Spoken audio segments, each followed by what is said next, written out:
So right now, we still don't have any suspect information to identify at this time. Our detectives are expecting OMI to get back to them with the positive identification and next of kin notification by the end of the day. We have a tentative idea of who the victim is in that case. We want to make sure that all of his family has been notified properly and that OMI gives us the 100% okay on who his identity is. Basically, as I stated this morning in my original email, officers were dispatched to Los Altos Park in reference to 2 males having been shot. Additional information came in from numerous callers to 911 that gave differing accounts and conflicting information to our officers. As they arrived on scene, there was a scene of probably 30 to 40 individuals out at that scene, and they observed one individual who appeared to be deceased. That individual ended up being confirmed to be deceased. And then we had a total of 6 other individuals who all suffered from varying degrees of gunshot wounds. 3 of them were transported immediately from the scene by Albuquerque ambulance to University of New Mexico Hospital. One of those 3 is still in critical condition. The other 5 are all expected to make full recoveries from their injuries and are not expected to be facing life-threatening injuries. What sparked that shooting? Any motive at this time? Right now, it's a possibility that it's gang-related. We have not confirmed that yet, though. Early indications say that the large group was just out there enjoying a nice Sunday evening, having a barbecue, when some type of altercation ensued. With the sheer amount of people that were out there, it's a very complex scene. We're trying to interview and identify every single person who was out there to determine what, if any, was their involvement. We heard from people today different stories from this was a racially motivated thing towards this what started after a skateboard may have been stolen. Is there anything you can say to either of those theories or those stories that are flying out there? I can't, to be very honest with you, Chris. I don't even know the race of any of the individuals involved, to be very, very honest with you. The information I'm giving you is the only information that's provided to me so far by detectives, and I haven't even been told what the race of the individuals was. But like I said, the early indications was that it was somehow gang-related. We're still trying to make sure that was the case. Tanner, I don't know if this is a question for the city or for you, but that park, it's a city facility. Should Yes, it sir. have security? Was it closed at the time this happened? So it was not closed. Parks closed at 10 p.m. Okay. This call came in at 9:45. So they were enjoying the park lawfully and legally. And I mean, it's one of those things of how much expectation do you expect the city to take on? Parks are, by their nature, designed to have a large conglomeration of people get together, have barbecues, have football games, have whatever. It's when people show up and act irresponsibly that's the issue. They weren't there illegally. We had no calls for service to the park prior to the shooting to indicate that there was going to be any type of incident. So we can kind of play the what-if games all day long, but the fact of the matter is until individuals start taking responsibility for their actions and start treating human life with some modicum of respect and firearms with some respect, this could have happened anywhere. Could have happened at a Walmart, could have happened at a house party. I don't think this was specific just to Los Altos Park. Is there anything to indicate that maybe drugs had a role in this either? Possibility. Typically, drug activity and gang activity go hand in hand, but again, I can't confirm anything at this point. The person that's deceased, was there a weapon on the person that was deceased? Did they find any kind of weapon near him? I've been told that we have more than one shooter, but the incident and how it transpired and unfolded, I don't know if he was found to have a weapon on him or not at this point. Can you say, are people being cooperative with investigators on this? Yes and no. Out of the 40 or so, I know we've interviewed a good handful, but we did have some people that I know that one individual left the hospital against doctor's wishes because he didn't want to be interviewed or involved in any manner whatsoever. So I don't want to make an outright blanket statement that no, they're not being cooperative. Yes, they all are, because we're getting a little bit of both. Is there any surveillance video that you're looking at from a park there to kind of indicate what may have happened and what else was I don't believe that there is. I don't think that Los Altos Park has video there. I know that there's a highway camera at I-40 and Eubank, but it was pointing in the wrong direction. That's something I'm sure that the detectives are looking into, but I don't have specific knowledge to that. Parks told us today that they had people going through and doing a safety review of the park now, and I'm not sure if you have any knowledge about what they're doing now, but what they had said to me earlier today was putting in camera, or considering putting in cameras, doing this safety review. Right. Is there anything you can speak to as to what the city's doing now to? Yeah, Parks asked us to help them with that, to see if maybe I'm lowering the curfew or the park closing time would be reasonable, if cameras we think would be reasonable. The issue with Los Altos Park is it's so big, and you've got so many different variety of activities you can do at Los Altos Park. You've got the softball fields, you've got the skate park, you've got the pool, you've got the dog park. If you're looking to implement security cameras there, you're going to be looking at a pretty hefty fee to taxpayers. And then who are you going to get to monitor those cameras? But yes, they did ask for our help and just looking at the park and seeing if there's anything the city could possibly do to hopefully maybe prevent something like this in the future. But as I said earlier, this is one of those things that possibly isn't preventable. If this was gang related, are you guys concerned at all about retaliation or incidents tonight, tomorrow, in the future? Of course, that is always a concern as far as gangs go, and I can tell you that our gang unit is out right now, actively talking to people and making sure that, to the best of their knowledge, there's no retribution planned. You said there might be multiple shooters involved. Were they linked together, or were they separately shooting at each other? Can you kind of elaborate on that? From what I understand is I believe it was one group shooting back at the other. Has there been a problem at Los Altos Park before? Are you getting much calls out there? Or do you know? You know, I just pulled the calls for service there for the past 3 years, and it didn't seem an overwhelming number. I think we had 19 calls for service in 3 years there, so I think that's not a large amount of calls at all. But I think it's all relative. You have to take that park and then attribute it to how many calls for service did we have at Upper Pat Hurley Park and how many calls did we have at Trumbull Mesa Park. So I don't know if just taking the 19 calls for service in of itself is a true representation of an issue or not. We good with Los Altos? You guys want to move on to 408 Santa Fe? Okay.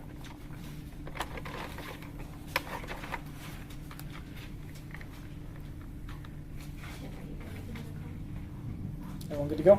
Yep. All right. So this morning at approximately 1 a.m., 911 dispatch received a call from a female who advised that her husband had just shot an individual who was trying to break into their house. As officers arrived on scene, they did observe an individual who appeared again to be deceased, and there was a knife, about a 6-inch knife, next to his body. Our officers were able to take the family and get them safely out of the house and make sure that they were okay, but also because the male individual had just shot someone, we did take him into custody. We transported both the female who called police and her husband here to the main police station, where we interviewed them. And at this point, we do not expect them to be facing any charges. You do have a right to defend yourself in and around your own home, and it appears that's what happened in this case. Early indications also show that there was possibly this individual that was shot was causing a disturbance at one of the neighbors' house down the street before he ended up trying to get into this residence. Was there a call for service on that one? I believe there was. I haven't seen that CAD, so I don't want to 100% say yes, but I believe there was. The suspect that was shot, was he criminal record of any kind? Again, I haven't actually looked him up because we've got him tentatively identified at this point, but we're waiting on OMI to make full identification and notify us. Again, we're hoping to have that by end of business today, but we're kind of at the discretion of OMI at this point. Were the residents injured at all? No. There was the male half who ended up doing the shooting, his wife, and then a 1-year-old child in the house.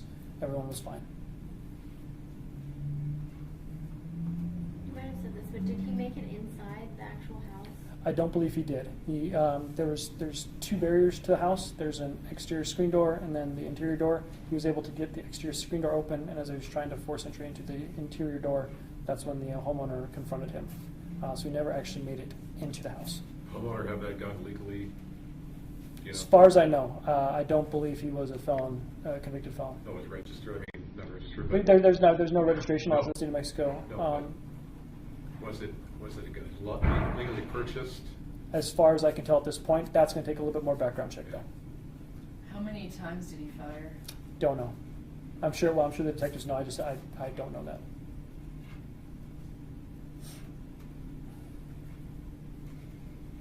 Good on that one? All right, excellent. All right. Fatal traffic accident at Coors and Quail. I will tell you up front, we do have lapel video from the officer that was involved. We're not releasing that today because that officer has not yet been interviewed by the Bernalillo County Sheriff's Department. That interview is arranged for tomorrow afternoon. As soon as I've been given the go-ahead by BCSO that interview's been conducted, we'll release that lapel video immediately. We just want to make sure that doesn't get out before he has a chance to give his actual statement to investigators. What I can tell you is that the officer was returning from the 4th Street pumps after getting gasoline and observed a vehicle speeding and driving erratically westbound on I-40. He conducted a traffic stop. The traffic stop occurred, I would say, approximately a quarter mile east of the Coors exit on I-40 westbound. They pulled to the right shoulder, and as the officer stepped out of his vehicle and made his approach to the offender vehicle in this case, that individual drove off. The officer got back into his vehicle and attempted to follow the vehicle to make sure that he could give a good attempt to locate and let officers know that the vehicle just fled from him. The offender took the northbound Coors off-ramp and went northbound on Coors. The officer lost sight of the vehicle and went northbound on the frontage road. So the officer was never behind that officer. There was no pursuit in this case. The officer wasn't even on the same road as the individual when the crash occurred. As the officer is attempting to find that vehicle to give a better description and direction of travel, a unrelated officer that was coming to the area for an unrelated shopping call observed the white vehicle come over the crest there, high rate of speed northbound, try to navigate the turn eastbound, and wrecked into the SUV. Those officers were then able to take that male subject into custody. At no point was this an authorized pursuit. No point was this a high-speed chase. The officer was actually on the wrong road. The offender was on northbound Coors. The officer was on northbound frontage road going towards Chili's. As soon as he saw the guy take off, I'm assuming the officer gets back in the car to follow or try and locate. Was there lights, sirens on at that point? He did keep his lights on.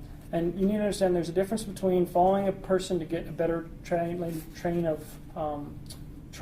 of travel, try to see if our air support unit is up, and a full-blown, we're chasing this car. And that's what he was doing. He was trying to get behind the vehicle to make sure that they knew which direction he went, north or southbound on Coors, which direction he was running from, and to see if we could get additional units in the area, maybe a spike belt or an air support unit up. But that it all literally transpired in less than a minute before the individual wrecked out. Would the suspect know the difference between what you're calling a chase or pursuit and an officer with his lights on behind him? I mean, but at this point, the officer wasn't behind him. I thought you said he was following him after the He traffic tried. stop. He attempted to, but he lost sight of him, and that's why they went on two different roads. Okay. How long would you say that period was? The officer called out the traffic stop at 12:06 and 13 seconds. At 12:07 and 3 seconds, he was able to advise dispatch that the vehicle had run. And then at 12:07 and 24 seconds was when the additional officer that was coming the other way called police. No, not called police, I'm sorry. Called dispatch and said that the vehicle just wrecked out. So we're talking less than a minute, less than 30 seconds. And just to touch on that pursuit policy, because I know that, this was the same place where we had like kind of a similar situation back 5 years ago. Right. Why is there that no chase policy in this case? Because we don't want what happened to happen. And it's a tragic accident. It's a tragedy. The fact that this individual ran so violently and had such disregard for anybody else around him for what appears to be at this point a simple misdemeanor arrest for possible DWI and revoked license. There's very few charges that we are able to actively chase people for, and those are all violent felonies.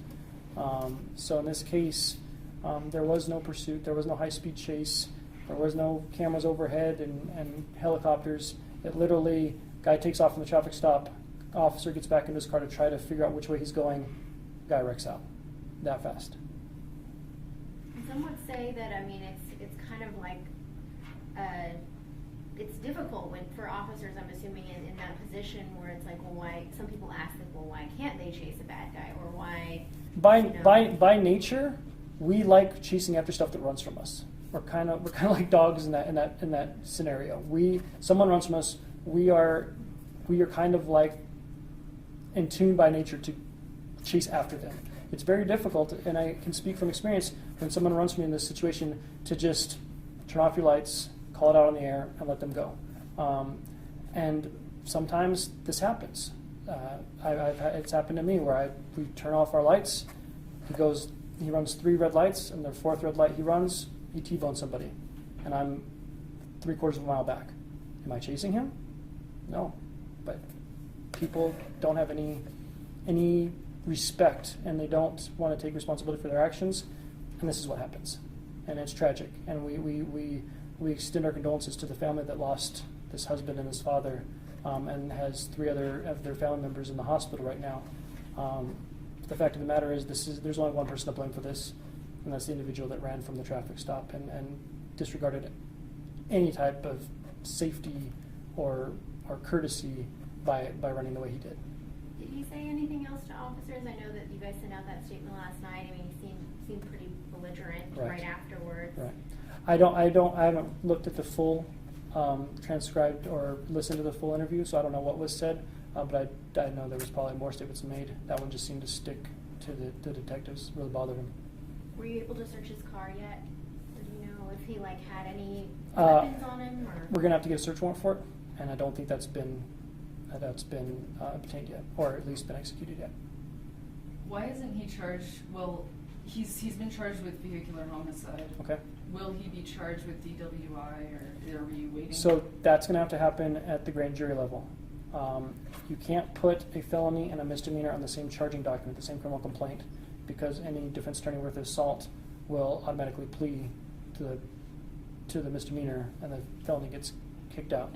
So once they go to grand jury and get an indictment, they can get an indictment on a whole slew of charges. We're only going to charge him with the highest felony at this point, to make sure that he stays in jail and he's not able to plead out. And do you know off the top of your head when the pursuit policy was put into place? It's been in places about far back as I can remember, and I've been on since 2002. We've got a very, very restrictive pursuit policy. Yeah, and absolutely, you don't see any violation here of that in any way? I do not. No way.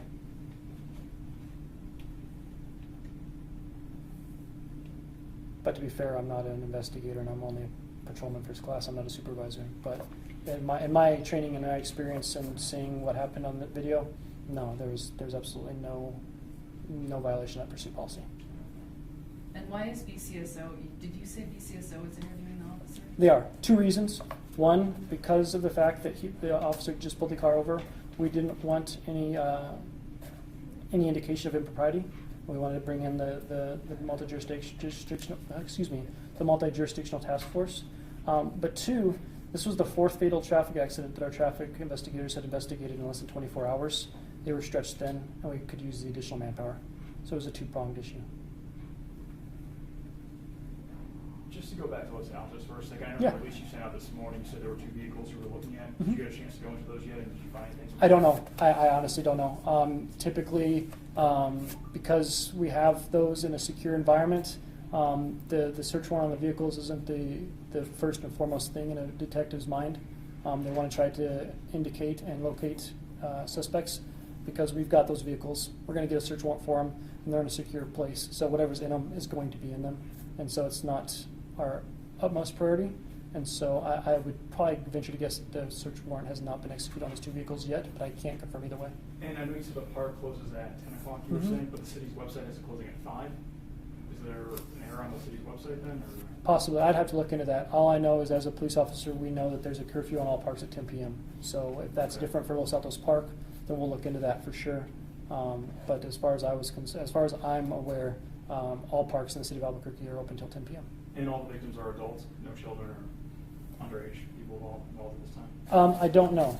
Again, I think that there are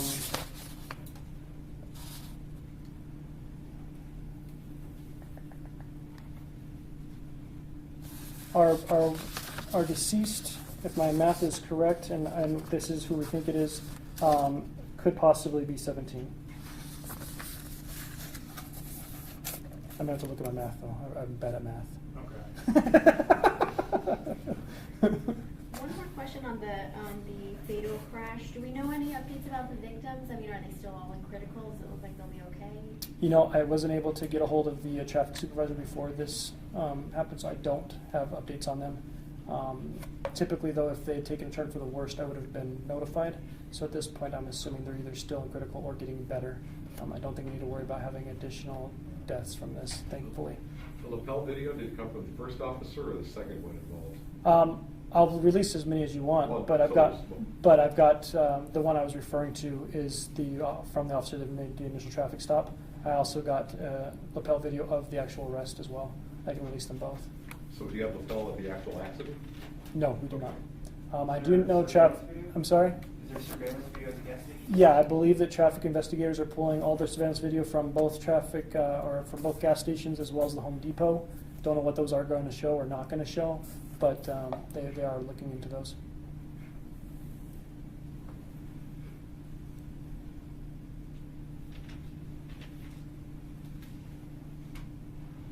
Everyone good?